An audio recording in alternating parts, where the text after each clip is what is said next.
বিশ্বজুড়ে যখন বাজছে অস্ত্রের ঝনঝনানি, সমরাস্ত্র আধুনিক থেকে অত্যাধুনিক করার দৌড়ে যখন পশ্চিমা দেশগুলো, তখন নীরবে চীন এগিয়ে যাচ্ছে তার নিজস্ব প্রযুক্তির উন্নতকরণে। কয়েকদিন পরপরই শি প্রশাসন নিয়ে আসছে আরও উন্নত মানুষের মতো দেখতে রোবট।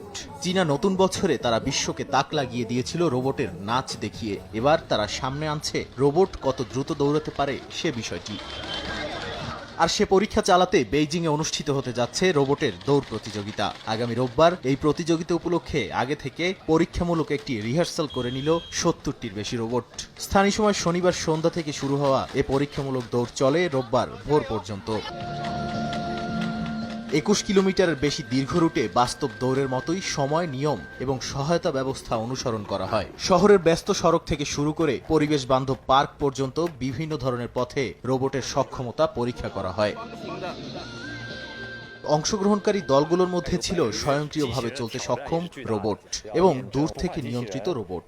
গত বছরের তুলনায় অংশগ্রহণ প্রায় ৫ গুণ বেড়ে এবার ১০০-র বেশি দলে পৌঁছেছে। এর মধ্যে প্রায় ৪০% দল স্বয়ংক্রিয় প্রযুক্তি ব্যবহার করছে।